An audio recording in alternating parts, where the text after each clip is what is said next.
अस्सलाम वालेकुम एवरीवन। आज हम क्वेश्चन नंबर 7, 8, 9 डिस्कस करेंगे 1.3 का। हमने फर्स्ट 6 क्वेश्चन अपने पुराने वीडियोस में कर लिया मैंने। तो अगर हम क्वेश्चन नंबर 7 पे जाएं तो उसमें ना ज़्यादातर प्रॉफिट एंड लॉस वाली चीज़ें हैं, ठीक है। सो हम क्वेश्चन 7 से पहले अपने 1.3 एक्सरसाइज से पहले अगर एग्जाम्पल्स में आए वहाँ पर उन्होंने फार्मूलाज डिस्कस किए हैं प्रॉफिट एंड लॉस, ठीक है। सो अगर हम देखें कि यहाँ पर प्रॉफिट की उन्होंने बात की है तो प्रॉफिट होता है सेलिंग प्राइस में से, मतलब उसके जिस प्राइस पे वो सेल हुआ प्रोडक्ट उसमें से हमने कॉस्ट प्राइस को माइनस करना होता है जो उसकी एक्चुअल प्राइस थी, ठीक है। और उसको हम 100 पे मल्टीप्लाई कर देते हैं तो ये हमारे पास प्रॉफिट परसेंटेज आ जाती है, ठीक है। और अगर जस्ट प्रॉफिट फाइंड करना है तो हम इनको क्या नाम है सिर्फ सब्ट्रैक्ट करते हैं। प्रॉफिट परसेंटेज में सब्ट्रैक्ट करने के बाद आपने एक्चुअल प्राइस से कॉस्ट प्राइस जो होती है एक्चुअल प्राइस उससे आपने डिवाइड भी करना होता है, ठीक है। ये हमारे पास परसेंटेज प्रॉफिट होता है। और लॉस में भी सेम ऐसे ही होता है, बस वहाँ पे जो कॉस्ट प्राइस है वो पहले आ जाएगी, सेलिंग प्राइस क्योंकि हमने कम बेचा है तो वो सेलिंग प्राइस बाद में हो जाएगी। वो लॉस में आ जाता है कि हमने उसको कितना परसेंट लॉस फेस किया हमने उस प्रोडक्ट से। मतलब ये फार्मूलाज आपने जहन में रखने हैं प्रॉफिट एंड लॉस के। अगर अब हम क्वेश्चन नंबर 7 की तरफ जाते हैं। Question 7 is Mirha bought a toy for ₹1500 and sold it for ₹1520। उसने ज़्यादा मतलब 20 रुपये ज़्यादा कमाया है, ठीक है। सो इट्स प्रॉफिट 1, ठीक है। प्रॉफिट वाला क्वेश्चन है।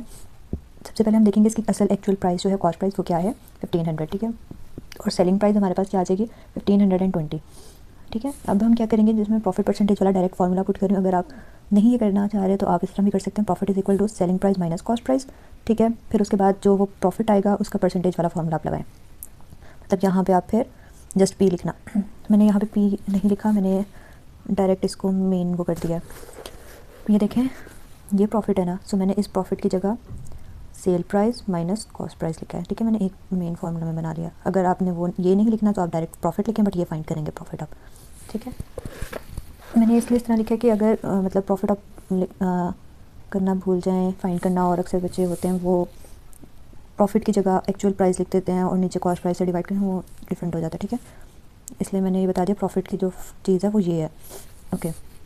परसेंटेज हम नेक्स्ट स्टेप में अपनी वैल्यूज़ पुट करेंगे। सेलिंग प्राइस में 1520, कॉस्ट प्राइस में 1500 और divided by selling cost price वो जो कि 1500 है मल्टीप्लाई विद 100%। अब यहाँ पे सारी कटिंग होगी, ऊपर सब्ट्रैक्शन होगी 20, नीचे 1500, जीरो कट कर दो आप इस 100 के साथ। 1500 के जो जीरो हैं वो 100 के जीरोज़ के साथ दोनों कट हो जाएंगे, नीचे रह जाएगा 15 और ऊपर 20। सो फिर अब हम क्या करेंगे 4/3%, परसेंटेज साथ साथ हम लिखेंगे लास्ट में, ठीक है।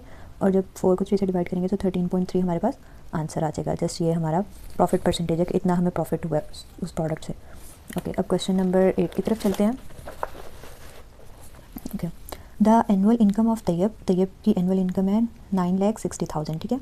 While the exempted amount is 1,30,000, okay. Exempted amount I guess taxable amount होती होगी या कोई अमाउंट ऐसी होगी जिसमें से हम टैक्स नहीं कट करते होंगे, कुछ ऐसा सीन होगा, okay. How much tax would he have to pay at the rate of 0.75%। हमने टैक्स फाइंड करना है, कितना परसेंटेज उन्होंने बता दिया इस रेट में है, लेकिन कितना टैक्स होगा वो हमने, कितने प्राइस का टैक्स मतलब कितना टैक्स कट होगा वो हमें नहीं पता, वो हमने फाइंड करना है, ओके। एनुअल इनकम हमारे हमने लिख दी अपनी, एक्सटेम्प्टेड इनकम भी लिख दी है और टैक्स रेट भी लिख दिया हमने, ठीक है। ये 3 चीज़ें हमें क्वेश्चन में गिवन थी। अब टैक्सेबल इनकम हमने फाइंड करनी, मैंने पहले अमाउंट लिखा था, हर जगह इनकम लिखा था इसलिए मैंने इसको भी इनकम में ही कर दिया। टैक्सेबल इनकम में क्या होगा एनुअल इनकम माइनस एक्सटेम्प्टेड इनकम, ठीक है। सो अब हम इनको माइनस करेंगे, एनुअल इनकम को और एक्सटेम्प्टेड इनकम को माइनस करेंगे तो टैक्सेबल इनकम हमारे पास आ जाएगी 8,30,000, ठीक है। अब हमने इस रेट में से, ठीक है, 8,30,000 में से हमने अपना टैक्स रेट फाइंड करना है, टैक्स फाइंड करना है, रेट तो हमें पता है।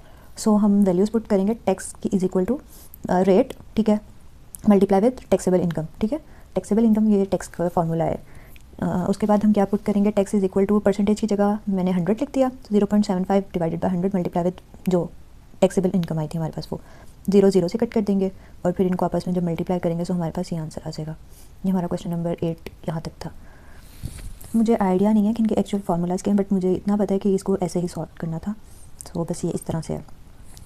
नेक्स्ट क्वेश्चन हम करेंगे, मतलब मैंने इसको कोशिश की है कि इजीली एक्सप्लेनेबल हो जाए, कि आप लोगों को समझ आ जाए, ओके। सॉरी ये 7 आ गया, तो बस इस तरह से ही एक्सप्लेन करना था हमें। नेक्स्ट पार्ट अब हम करेंगे 9th, हमारा इस एक्सरसाइज का लास्ट क्वेश्चन है 1.3 का, और हमारा फिर चैप्टर 1 कंप्लीट हो जाएगा। चलें क्वेश्चन नंबर 9 में अगर हम देखें तो इसका भी ना कोई एक्चुअल मुझे फार्मूला मिला नहीं एग्जांपल्स में से, हाँ, बट मुझे एक चीज़ जो मिली जो पिछले क्वेश्चन में भी था रेट वाला। लास्ट एग्जांपल अगर हम देखें अपनी, यहाँ पे rate is equal to amount of profit, ये प्रॉफिट लॉस नहीं है, ठीक है, multiply with 100 over time multiply with principal. इसको मैंने थोड़ा सा रिलेट किया इस क्वेश्चन के साथ कि हो सकता है ये वाली मतलब एग्जाम्पल वो बन रही हो। सो हम करके देखते हैं, ओके। कंपाउंड मार्कअप हमने फाइंड करना है, लेकिन अमाउंट कितनी है हमारे पास, इतनी है, ठीक है।